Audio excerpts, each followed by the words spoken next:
जिस व्यक्ति की बीमारी खत्म ही नहीं हो रही, कभी पाँव में दर्द आ गया, कभी कमर में दर्द आ गया, कभी पीठ में दर्द आ गया, कभी सिर में दर्द आ गया, कभी आंखों में तकलीफ हो गई, कभी दमा चलने लगा, सांस चलने लगी, कभी डॉक्टर को दिखाया तो थायराइड हो गया, कभी मालूम पड़ा कि मेरा कोई ब्लड कम हो गया, कोई प्लेटलेट कम हो गई, कोई कुछ हो गया, कोई कुछ हो गया। डॉक्टर को दिखाओ। हमने कल भी कथा में कहा था, परसों भी कहा था कि डॉक्टर शिव का एक रूप होता है, उसको दिखाओ। डॉक्टर जो दवाई दे कुंदकेश्वर महादेव के नाम से, उसको खाओ।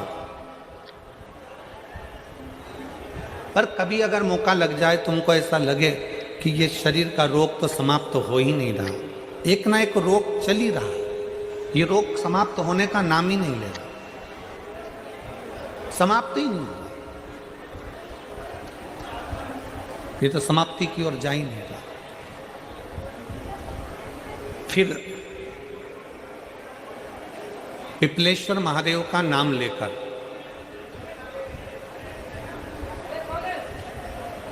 पिपलेश्वर महादेव का नाम लेकर कुछ भी मीठा जो बना सकते हो, हलवा बना सकते हो हलवा, सीरा बना सकते हो सीरा, खीर बना सकते हो खीर, चूरमा बना सकते हो तो चूरमा, लड्डू बना सकते हो तो लड्डू, जो तुम घर में मीठा बना सकते हो, उसका केवल 7 ग्रास का अन्न। कितने ग्रास? जम के बोलो जरा। 7 ग्रास। 7 ग्रास मतलब 7 कोर, 7 ग्रास का अन्न एक पात्र में ले लो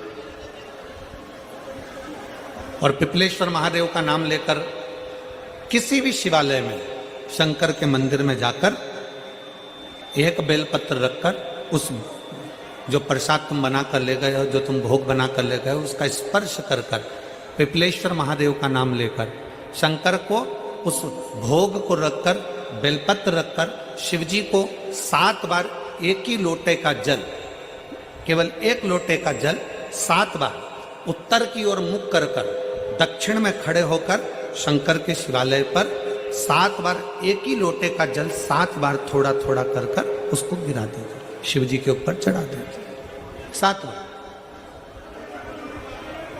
बाद में जो प्रसाद पर आपने बेलपत्र रखी है, उसी बेलपत्री को उठाकर शंकर के शिवलिंग पर चढ़ा दीजिए।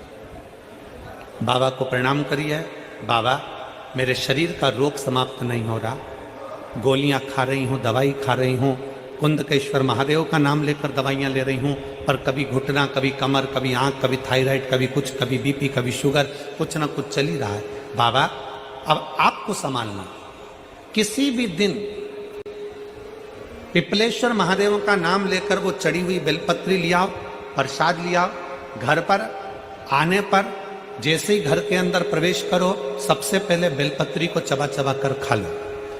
फिर वो जो प्रसाद है, उस प्रसाद को 7 गांठ से थोड़ी थोड़ी देर में 7 बार में उसको खा लेना। बाबा देवाधिदेव महादेव का नाम लेकर, पिपलेश्वर महादेव देव का नाम लेकर प्रणाम कर कर जल का आचमन, हाथ की हथेली में जल लेकर 7 बार आचमन कर लीजिए और शिव का, पिपलेश्वर महादेव का नाम ले लीजिए। धीरे धीरे 15 दिन लगेंगे और 15 दिन में बीमारियां अपने आप कम होना प्रारंभ हो जाएगी और बाबा आपका हाथ पकड़कर आगे बढ़ाएंगे। शिव तत्व की प्राप्ति। 5 दिन की फरीदाबाद में शिव महापुराण की कथा हरियाणा की इस पवित्र भूमि पर 5 दिन की चल रही है। आज कथा का 4th दिवस है। कथा के माध्यम से आज कथा की शिवरात्रि है। आज कथा की शिवरात्रि। कल कथा सुबह 8 बजे से 11 बजे तक हो जाएगी इस पंडाल में। टीवी पर 2 बजे से 5 बजे तक आ जाएगी। कल कथा टीवी पर 2 से 5 आएगी।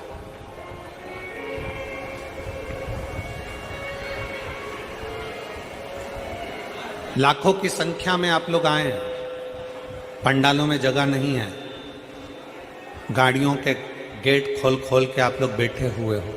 पेड़ों की छांव में बैठे हुए हो, जहां तुम्हें जगह मिल रही है वहां बैठो। व्यर्थ की बातों में समय ना गवाते हुए जो 2-2.5 घंटे हमें कथा के मिले हैं, आज 4th दिवस की कथा को इतने दिल से सुन लो कि तुम अगली बार जब कथा में आओ तो तुम्हारा भी एक पत्र व्यासपीठ पर रखा हुआ मिले कि बाबा ने मेरे ऊपर कृपा की।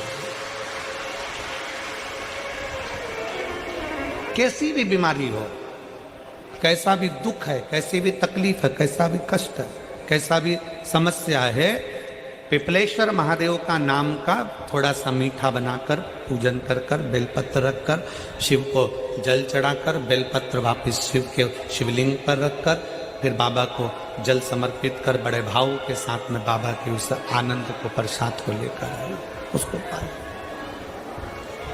उसको पाई।